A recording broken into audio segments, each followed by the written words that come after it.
Hey, beautiful people. Welcome back. Taxes, LLCs, express trusts, 508, and any other entities used to do business publicly. Of those lists of entities that were just mentioned, LLCs are public entities, S Corps, C Corps are public entities. 508 and express trusts are not. They are private entities. What if you find yourself in a situation, or at one point or the other, you probably will find yourself in a situation whereby using public entities is the least path of resistance, such as getting grants. Now, there are grants specifically for express trusts, but a huge chunk of grants that can be used by the express trust are available to public entities also. So why limit yourself? We're going to speak about a lot of things. We're going to speak about the preliminary stages of getting grants. Literally everything in this video is centered around that. Everything in this video is a conglomerate and combination of my own first-hand experience, from failures, tests, results. A lot of months after months of trying and retrying it and fixing it and doing it properly. So listen and pay attention very carefully. Some of you probably have LLCs and S Corps. Some of you don't. But it's a bit baffling that this place called the land of the free, some people are still working for others and being taxed. I guess that's okay, because there's a stage of development. So maybe you might not have an LLC, or maybe you've never thought about it. But the fact that you're watching this means there's a reason.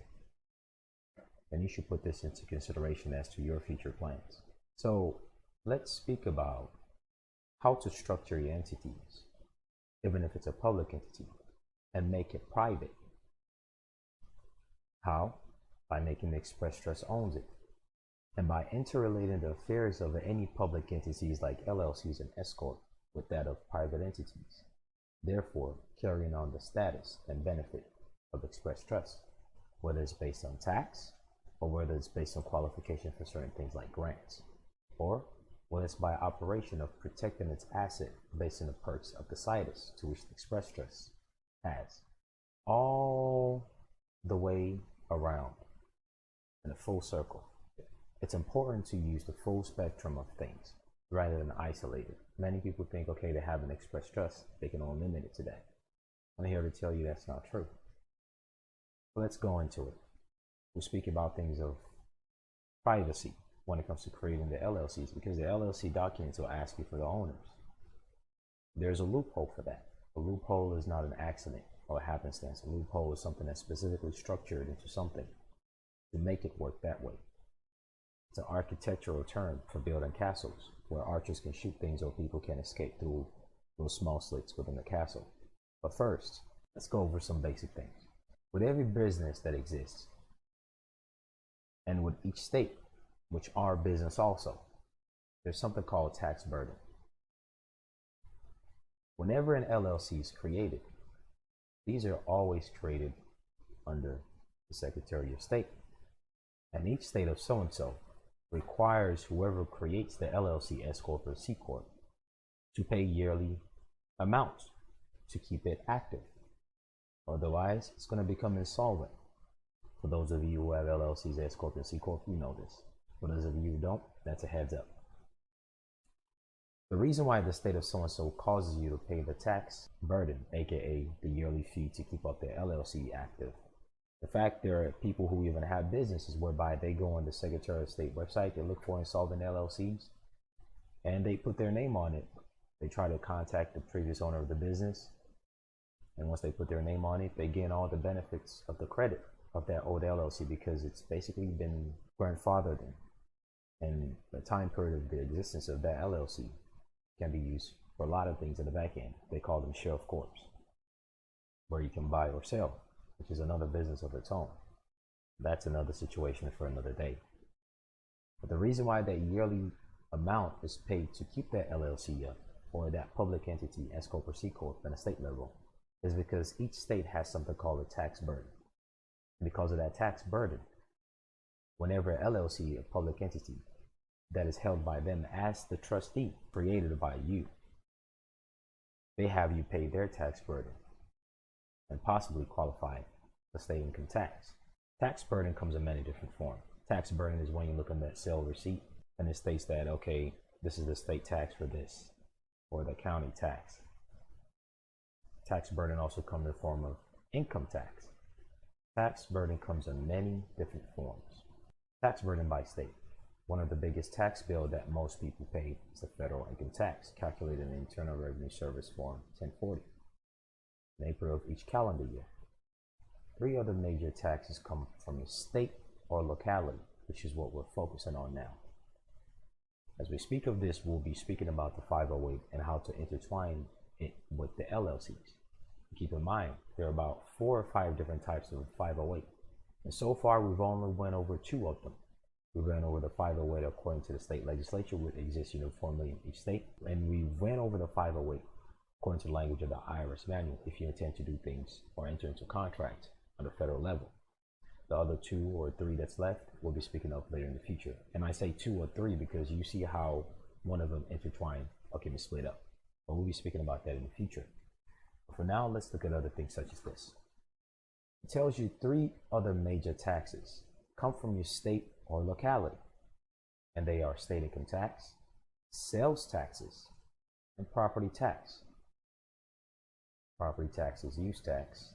Sales tax is what triggers use tax. Income tax is based on earning of the type of entity that qualifies for it. One entity can make some monies and not qualify for taxation simply based on the type of entity and simply based by operation of law. Another entity can make the exact same money with the same line of business and actually qualify for state income tax. So on that note, what if you already have an LLC, S Corp or C Corp, or you're planning to create an LLC, S Corp or C Corp, or for whatever reason you see that the best thing to do is to create an LLC, S Corp or C Corp to get the greatest benefit out of it. Because a point will come if you are serious about this and you've done that non-UCC and you have that promissory note against the ens legis, the point will come whereby you will begin to intertwine certain things with that monetary value of that promissory note and start to trade it. And the LLCs are the easiest link to save face in the public, but still it will be linked with an express trust because there are certain documents within the situs of the express trust that the insider will want to see to basically vouch for you that you know what you're doing, because it might jeopardize them also. Not because anything fraudulent is done, but it might jeopardize them in the sense that tax. When you start functioning at a certain level, you realize that the majority of the people on that level, they just don't qualify for taxes. It's that simple, because their level of game and their awareness is on a certain level. And if you want to play on that level also, your awareness and your functional aspect of your reality must be on that level.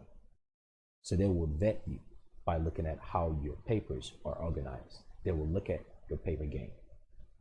Once you really got this figured out, creating LLCs, just like creating trusts, will be like breathing, waking up and sleeping. Again, I iterate and reiterate to people, creating these entities is as simple as going to McDonald's and ordering something from an item. A lot of people think it's complex. Like the site is for Express Trust, it's easy, it's convenient to do, albeit some level of fortune might have to play into it if your mind is not fully focused on it. But ultimately, it is convenient to do.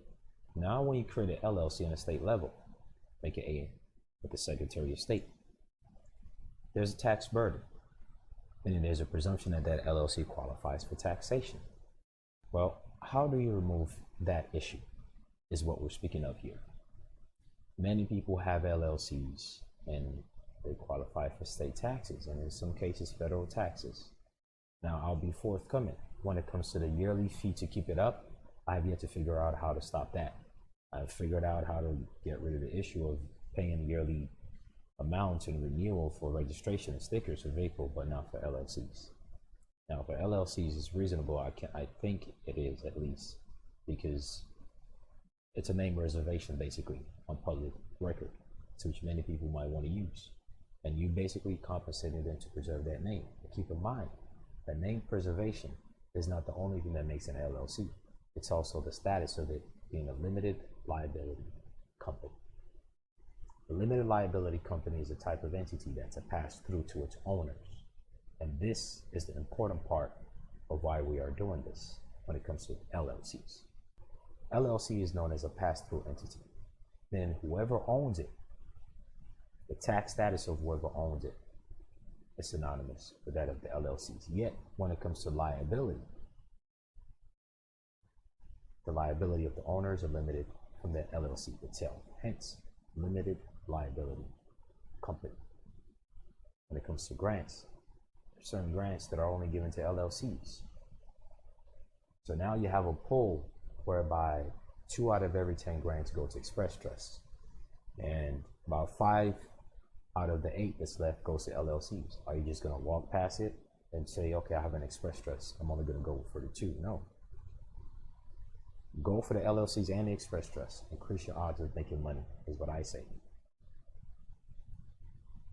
But then wait a minute.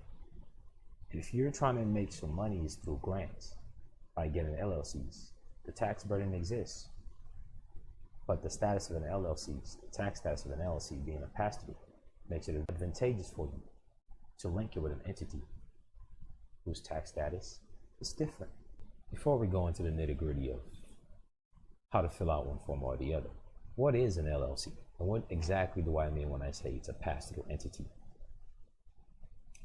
What is a limited liability company?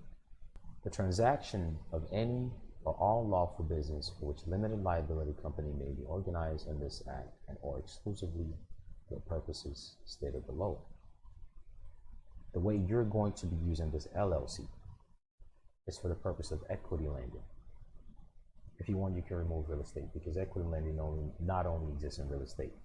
If you're not into real estate, just don't put this part. Just put equity lending and angel funder via church and its auxiliaries. With this specific phrase, if anyone who has eyes to see, trust me, if you're functioning on this level, there are a lot of people on the back end who has the specific type of eye to see certain things. Let me give you a little bit of scenario based on my own experience in the past, which in business, there's something called poverty line. Once you begin to cross, for you and I to get it, why and how do grants exist?